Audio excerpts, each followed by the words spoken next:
And we are back here on Rise Up with the companion and brother of Brother Ahmad Nazirul. We're here with Brother Rusli from Malaysia. How are you, brother?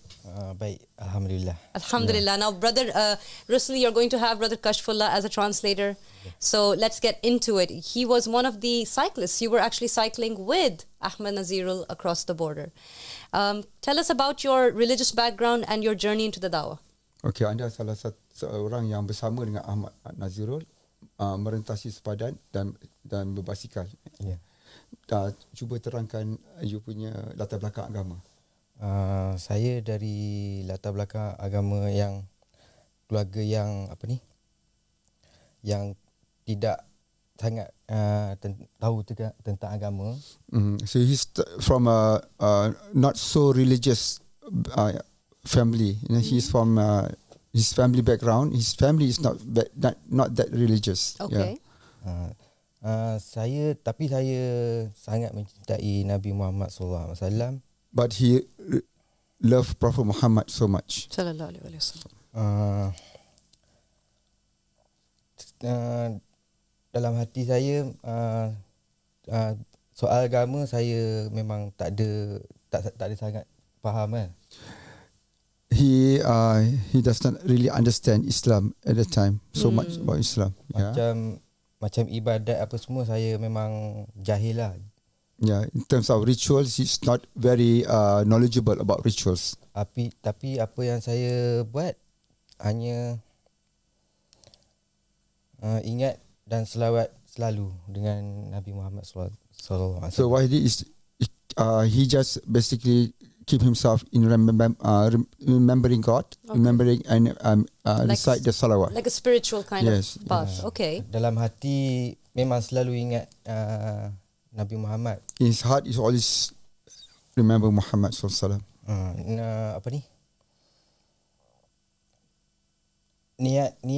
Niat memang nak jadi tentera Imam Mahdi. His intention has been to be one of the companion of Imam Mahdi. Dalam masa tu saya pun menunggu berita kedatangan Imam Mahdi. And he has been waiting about news about the coming of Imam Mahdi. That's amazing. Yeah. So how did you find Imam Mahdi? What was that like? Kali pertama saya dapat berita daripada saudara Ahmad Nazirul. Yeah. Dia kata masa kali pertama tu dia kata ada berita yang penting lah. Masa dia bagi tahu dalam handphone untuk jumpa dengan semua kawan-kawan yang selalu kita orang lepak kan. Okay. So what happened? The first time he received a call from Brother Ahmad Nazirul, saying that it's very important information, very important news that he came across, and Ahmad Nazirul called not just him but his other colleagues that are close to Ahmad Nazirul. Means a group of people. So you're from the same circle of friends. Circle of friends, yeah. Selepas tu antara yang ramai-ramai yang dengar panggilan tu, saya yang berminat untuk tahu lebih dalam lagi. So among those who attended and meet up with Ahmad Nazirul, he's the only one who has interest to further investigate about the call.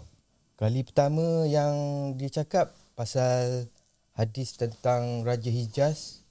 Okay, the first thing that Ahmad Nazirul mentioned to him, shared with him, is the hadis pertaining King Abdullah, King of Hijaz. Hadis tu saya pernah dengar daripada arwah bapa saya. And this hadis he heard the first time from his late father. Tentang Raja Abdullah yang mati tu. About the death of King Abdullah. So he did know about it. Yes, from his late father. So that rings a bell. Lepas tu saya mengkaji apa yang saudara Ahmad Nazirul bagi tahu tentang yang video tentang saudara Kashfullah dekat YouTube. And I started to go through the videos, investigate the videos from our channels. Dalam masa lebih kurang 3-4 hari lepas tu saya berjumpa dengan Ahmad Nazirul balik untuk tahu lebih lanjut lah. So after 3-4 days going through the videos, he basically met Ahmad Nazirul again to ask more and to know more about this call.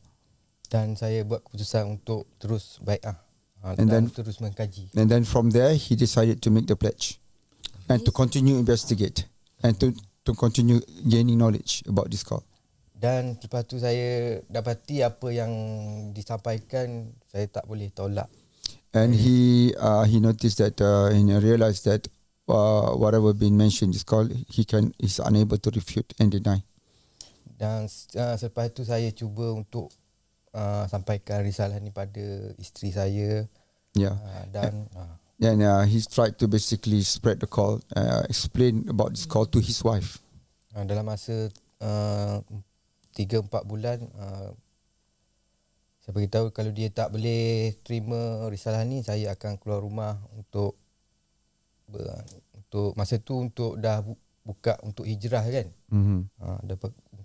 Untuk berhijrah lah. So he told his wife that if you're unable to accept, if you refuse to accept this call, in 3-4 months, he will basically prepare himself to make the hijrah. That's quite a brave stance to make, isn't it? Yeah. So you weren't worried about losing something. You knew that the imam means more than anything else. Yeah. Dan anda sedar, you tak risau kehilangan apa saja, dan anda sedar bahawa imam adalah, you sanggup kehilangan apa saja untuk imam. Ya, memang niat untuk bersama imam. Yes, he said yes. My intention, my hope is to be with the imam. Subhanallah. Macam saya kerjaya sebagai technician. He's a technician, actually he's an electrician. Yeah. Dan juga pembuat panah. Pembuat panah. Well, he also basically made archery sets. Oh, you know? wow. So you make bows and arrows? Yeah, yes. That's interesting. Yeah. Saya dengar yang Imam Mahdi akhir zaman akan berperang menggunakan panah. Yeah, so from the hadith, he read that Imam Mahdi will use bow and arrows. Okay. Interesting. Itulah minat saya, sampailah saya mendengar risalah daripada. Yeah. Because of that, he developed his skill in making bow and arrows, the archeries. Wow. You can tell you were very passionate. You were trying everything you could to be with Imam Mahdi from the beginning. Yeah. Subhanallah. So, jadi anda begitu berminat dengan Imam Mahdi sehingga anda membuat persiapan untuk bersama Imam Mahdi. Okay. Yeah, and your journey is very closely related to Brother Ahmed. Yeah. And I think that this is a beautiful lesson for us all, isn't it? Because he had a very fascinating insight. He said that he recognized that the truth is not as we are programmed to think with the majority, but with the minority. Yeah. And he was looking in the right places. And then the second thing, I'm just reflecting on what the brother is saying, and because their journeys are closely linked, is that you have to choose your friends really carefully, don't you?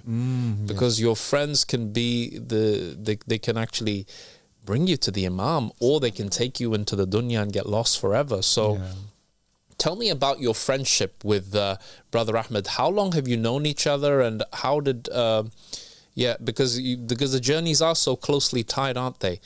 He had obviously an influence on him. He respected him clearly. Yeah. But that this journey when you both got on the bicycles and then traveled across Malaysia and to Thailand, it's a fascinating journey. Tell us about your relationship with Brother Ahmed. Okay. Pertama Dr. Irfan tanya secara umum, saya ringkas apa yang dijelaskan, you menunjukkan you rapat dengan Ahmad Nazirul, dan apa yang kita belajar adalah persahabatan sangat penting. Persahabatan adalah sangat penting. Sahabat boleh membawa kita kepada cahaya ataupun membawa kita kepada kebenaran, dan dia juga boleh membawa kita kepada perkara yang batil. Jadi Dr. Irfan tanya you, terangkan you punya persahabatan you dengan Ahmad Nazirul ni macam mana? Kami pada mulanya tak adalah rapat sangat. Initially we are not that close. Dia bidang dia hairstylist. Kami jarang berjumpa lah. And they seldom meet each other. Lepas pada mendengar risalah tu, saya selalu bersama dia mendengar live. Oh, okay. But after knowing about the call, he meets Ahmad Nazirul frequently, and they sit together and watch the videos together. Oh, what a way to bond. Yeah. That's wonderful. Semenjak tu kami jadi rapat. sehinggalah untuk buat keputusan untuk hijrah sama dengan memang ada niat untuk mengembara, lepas tu memang dah ada tujuan hidup hidup ni dah ada tujuan. And then from there they start to become close. Yeah, they start to tie up together, and they have the intention to travel together. Yeah. Lepas tu saya message dengan SQ kan, mungkin dengan Rasulullah kan. Saya minta untuk minta izin untuk hijrah menggunakan basikal tu lah. Yeah. So basically, then he contacted one of our outreach team members, telling that they have the intention to basically make to migrate and basically to spread the call. Wow. And by leaving the country. Yeah. Dan sejak tu kami dah macam adik-beradik. And since then they were basically like siblings. That's beautiful. Macam-macam pengalaman yang kita orang lalui bersama. So both of them went through so many experiences together. Yeah. That really can make you very close when you see someone with faith and you have faith in the same Imam. Of course, you will become brothers, and that's what we love about this religion. Everyone is a part of the family, no matter where they come from or what their culture is or anything like that. And I would love to ask, brother, you lost a lot in this journey. Your government was persecuting the members of this call. Your family rejected you. They did not believe in this call with you. You were forced out of the country, and now it is a blessing to be a part of this community. But you have suffered as well. And I wanted to know from you, can you comment on what that is like for you? That this is how it is in Malaysia, that the culture and the government are not allowing you to be a part of this call.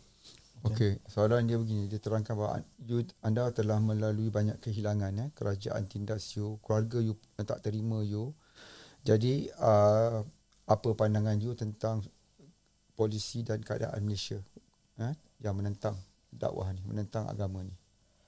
Apa yang saya tahu, memang kerajaan Malaysia memang tak nak benda ni, risalah Imam Mahdi ni memang dia tak nak tahu untuk rakyat dia semua.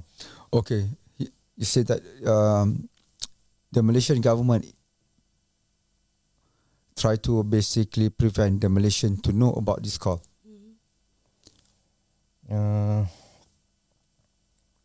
Memang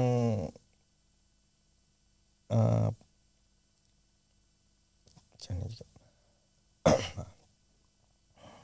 Tadi ada apa nama kebebasan beragama tak di Malaysia? Yeah. Kebebasan agama tu dengan dia macam nak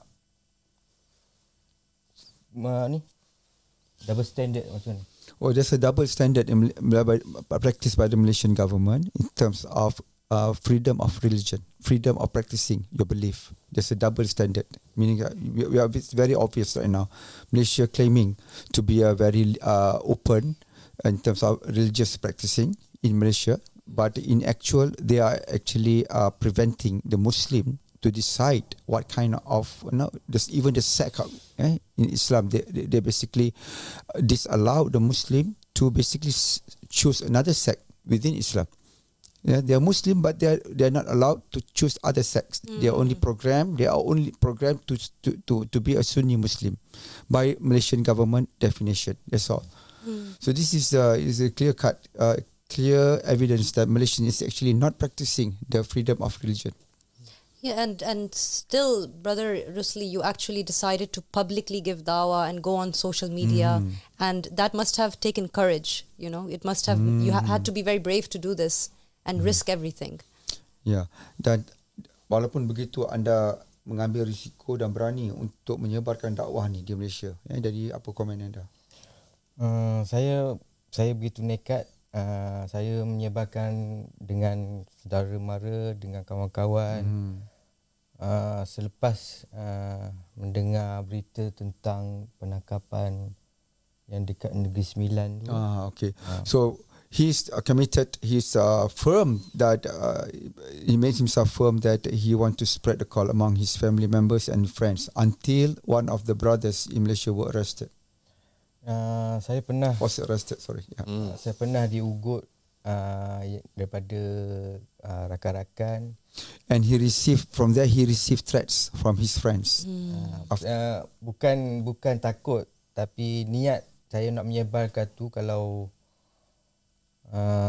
dalam bahaya susah jugalah. Itu yang keputusan nak buat keluar daripada Malaysia. Okay, it's not that he was afraid from the threats, okay, coming from his friends, but he realized that the threats can interfere, can basically become an obstacle for him to spread the call. That made him agreeing with Brother Ahmad Nazirul to spread the call outside Malaysia. Right. Kami selepas keluar Malaysia tu kami rasa bebas dan nak bagi tahu tentang berkorban untuk beritahu tentang risalah ni lah. So after they managed to basically leave Malaysia, and they're very anxious. They were very, very anxious to basically spread the call. That's amazing. And what would you say to the people watching? Why is it necessary to support the Imam like this? Why is it necessary to go out and make an effort and be brave and have courage and risk everything and to even be a part of that community of his? Why is this important? Okay. Tolong kongsikan dengan para penonton kenapakah penting, kenapakah perlu untuk menyebarkan risalah dakwah ini, dan akhirnya keperluan, kenapa perlu untuk bersama menjadi ahli dalam komuniti di sini. Apa yang saya tahu tentang macam mana tadi? Keperluan apa yang menyebabkan penting, keperluan untuk dakwah, kenapa perlu berdakwah dan kenapa perlu pentingnya untuk bersama menjadi komuniti di sini bersama Abah Sadiq. Keperluan berdakwah kenapa? Kenapa perlu berdakwah dan kenapa perlu menjadi sebahagian daripada komuniti di sini? Saya rasa itu amat penting. Selepas menerima dakwah ni, saya rasa macam nak bagi tahu tentang kebenaran tu. Yeah, first after he accepted this call, he feels the urge, he feels the need to tell people about this call. Yeah. Yang sebab kita tahu tentang hadis yang bila akhir zaman, kalau kita dengar Imam Mahdi nak muncul, kita wajib untuk berbai'ah walaupun merangkak dalam saji. Yeah, because it's referring to the hadith where Prophet Muhammad said in end times when Imam Mahdi appeared, it is compulsory, mandatory for all Muslim, all believers to make a pledge and to go to him even you have to crawl on ice. It is mandatory. There's no excuse about it. And because of that answer why it is important to spread the call, and it's important for him to basically join the community. Sebab lagi satu, saya nak semua orang tahu untuk berfikir sebab kenapa saya buat benda ni. Benda ni kita sekarang dah akhir zaman. Untuk buat mereka untuk berfikir. Yeah, and he wants the people to realize that we are already in the end times. So that's the reason he thinks that he need to basically spread the call and basically to enlighten people that we are in the end times, and that people need to basically accept this call. That's very well said. Yeah. And I can see that faith, not just in his words, but his actions are really clearly Actions showing speak much louder than words, of course, and the sense of urgency that you had to reach here, I really hope that those people who are watching and listening right now can develop that same urgency to get to Abba Sadiq that you had. Yeah. Jadi Dr. Irfan kata dia nampak you punya passion, you punya kehendak, urgency yang tergesa-gesa sungguh-sungguh nak datang sini, dan semua kata-kata itu dapat merangsang orang lain juga yang untuk datang, untuk segera datang kepada Abah Sadiq daripada dan berhijrah maksudnya.